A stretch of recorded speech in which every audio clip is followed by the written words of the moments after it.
My questions is towards Dr. Andres.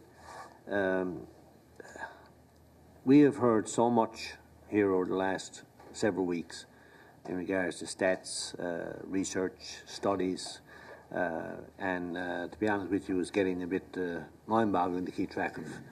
You know, it seems like whatever you want to hear, you will find it if you pay someone the right money to get it for you.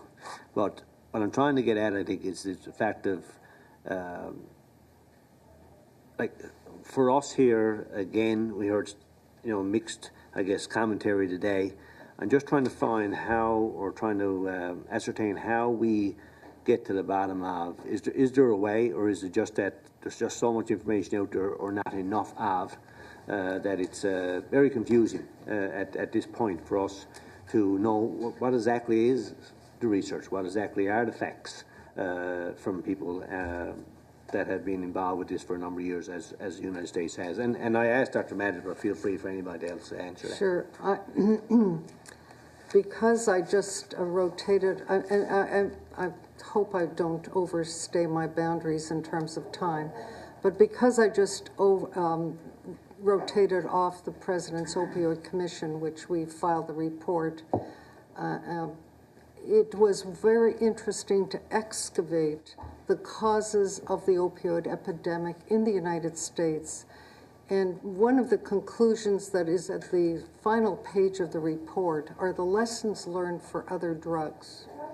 And a great deal of those lessons learned apply to marijuana in terms of statistics, advocacy, and so on and so forth.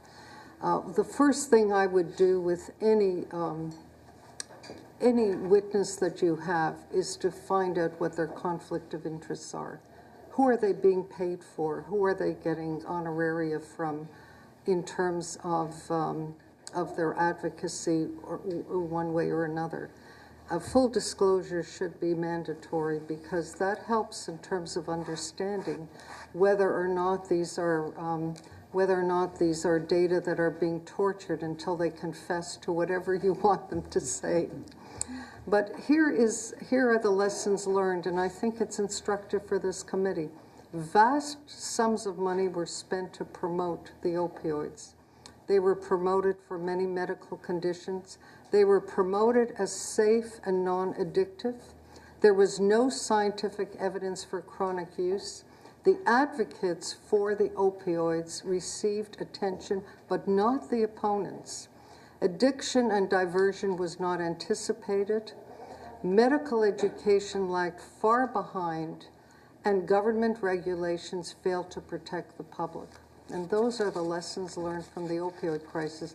I think they are directly applicable to marijuana currently. Now, he's invited others to respond, further response or any declarations, as the professor suggests. Okay. I have another question if I don't. Okay, go ahead. I feel just briefly that I need to respond to that, although I feel, again, we are in dueling data points.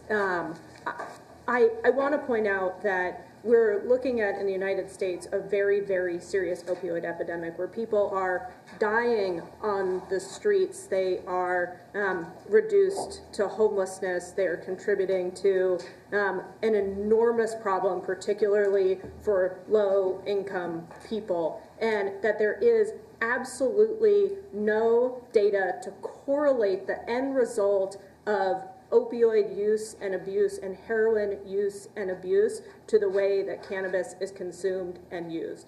And so I just want to add, you know, we could maybe go back and forth with each other as our own sideshow, but that we are not seeing those same things correlated with each other. And what we are seeing is increased recognition of efficacy for cannabis in treating chronic pain. We are seeing that it is an appropriate exit. We call it an exit drug. Studies show using medical marijuana resulted in a 64% reduction in prescription opioid use. Another study showed a 44% reduction among sample members. We are seeing in medical marijuana states overdose mortality rates are 25% lower than states that have no legal access to cannabis. So to conflate the two I think is a misstatement. Maybe not a misstatement, but Okay. It's not a misstatement. Well, I'm sorry, we're past the 5 minutes.